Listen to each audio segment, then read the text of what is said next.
Yo, what's up, everybody?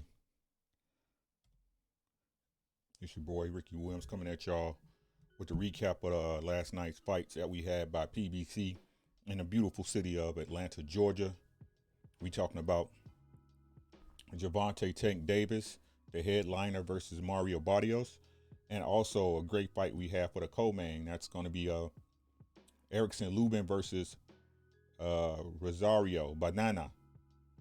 Okay, let's start with the lower card, man. First and foremost, shout out to Eric, to all my old and new subscribers. If you haven't already, please go ahead and subscribe to the video. Also, if you haven't, please go ahead and drop a like and leave a comment. That way I converse with you guys and we can help the channel grow. I'm close to 1K. So if this is your first time at this channel, please go ahead and drop a like and subscribe. Help a brother out. So let's start with the undercard, right? So we got Rosario versus Lubin, Erickson Lubin. And this was a decent fight, guys. And Mark, to be honest with you, I didn't make a prediction on this fight because I didn't know how it was going to go. The interesting thing about Banan versus Lubin is that both of those fighters have flaws that can be exploited if you step on the gas or if you know how to exploit them just to keep it and can make the adjustments. What I found out this fight is that the gig is up. The news is out on Rosario. He can't take it to the body. I mean, nobody likes it to the body as a fighter, but he can't take it to the body. And the thing I found out, and I've got to concede about Lubin, while he's a decent fighter, bro, he's real chinny. And this is not happenstance. This is not luck. That dude, he gets hurt in every single fight, right? So it was interesting after the second round because Rosario got buzzed in the first round, right? He got buzzed in the first round at the end of the first round. Or was it the second? It was one of those early rounds, right? And then he came back the next round and he buzzed Lubin with a jab. Now, Lubin did take the shot well. Both of them was in great shape. Lubin did weather the storm throughout that round and come back and later to stop Rosario, right, with the body shots. And he stepped to Rosario hard with those two body shots.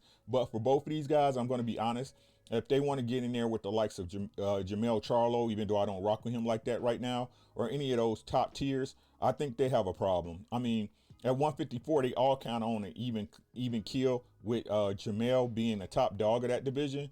But if Lubin sees him again, I think right now with Mel, where he's at with his power and his strategy, and as far as being a leader in the ring, that Jamel will stop him again.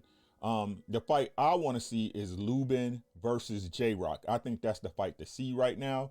I think that would be an impressive performance by whoever wins because J-Rock's a really great boxer. I feel he could take advantage of Lubin, but Lubin is also a good boxer. So if J-Rock makes some mistakes, Lubin can get him out of there too. So I think that's the best matchup next for Lubin and J-Rock, seeing as how he was supposed to fight on last night's card and he had an elbow injury. So I think him versus Lubin would be a great card. Give J-Rock a chance to get back in the mix of things, but also for Lubin to get another good fight or another notch under his belt at 154, because we all know Jamel isn't available for in a fight right now, and he won't be available for a fight immediately until he's done and recovered from the Castano fight, which is coming up next weekend, I believe, where they try to unify for 154. All titles are on the line. But again, first and foremost, I don't want to discredit Lubin. He fought a great fight. The body shots he placed were crushing and basically froze Rosario in his spot, and he couldn't move. He couldn't take it. It was a delayed reaction. He thought he was able to take him, but once it set in, he had to crumble, and then Lubin finished him. So great win by Lubin. I was impressed. It shows that he does have dog and he can recover from shots. Now, for the main event, we had Gervonta Tank Davis versus Mario Barrios. Now, I'm going to preface this by saying, and I said it in my live because I had to get my thoughts down on Saturday night, but I got to say this. I don't see anyone at 130 or 135 beating Tank Davis. Tank Davis is a little too, he's a little too skilled, a lot skilled.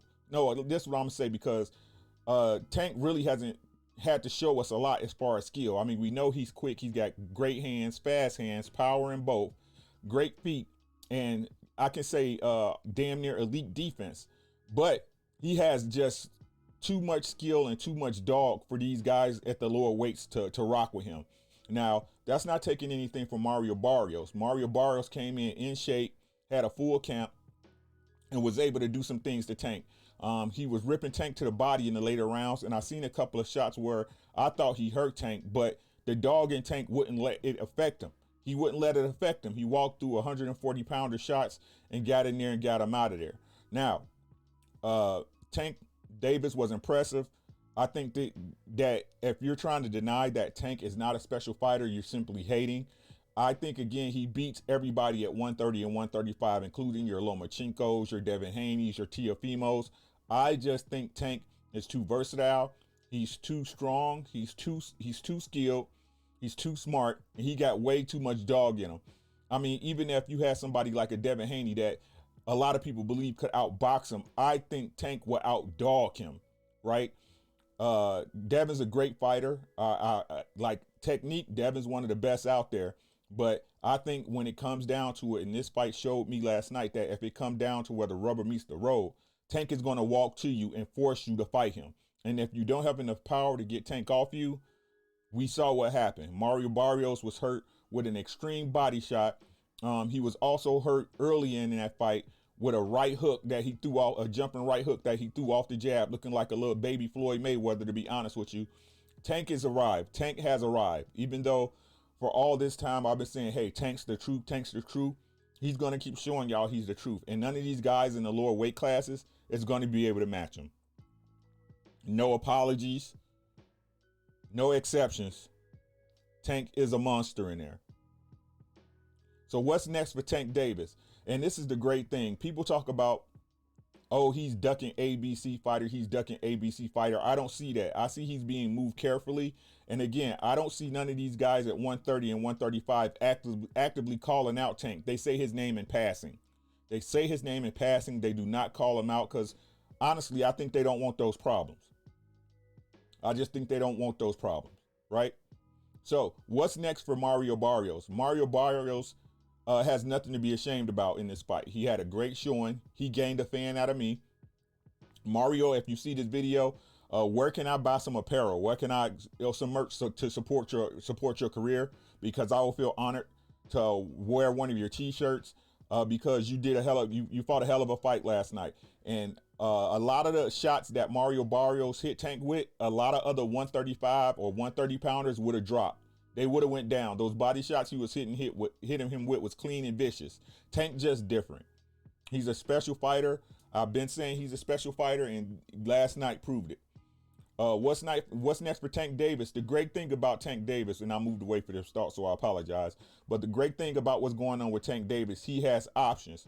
He's proven that he can make it to 130. He's proven he can make it to 135 comfortably, right? And also that he's able to stump at 140. So his options are endless. I'm sure Floyd and Camp are going to take their time and put him in there with somebody good. But I honestly think, in my honest opinion, at this point, Tank is ready for the premier names. They're going to have to put their money where their mouth is because, yes, it was a great performance, but it's time for Mayweather Promotions, Floyd Mayweather, and Leonard Ellaby to start lining up those names. I'm talking about the Teofimos if possible. I'm talking about the Devin Haney's, the Gary Russells, if he wants to move up, the Shakur Stevensons. These guys need to get in the ring, right? The fight I would love to see, seeing how he doesn't have a fight date, we can go ahead and push out Tank Davis versus Ryan Garcia so we can just get him off the chessboard. I'm tired of Ryan Garcia. I want to see him in there with Tank and see him get ate up like puppy chow. But that's all I got, guys. Great performance by Tank Davis last night. You have arrived, young man. You have arrived. Smell your roses. Take time out to smell the roses. Enjoy your victory. Because at this point, the elevator is going to start moving up and it's going to start moving fast. That's all I got, guys. Again, congrats to all fighters that won last night. It's your boy, Ricky Williams. We out.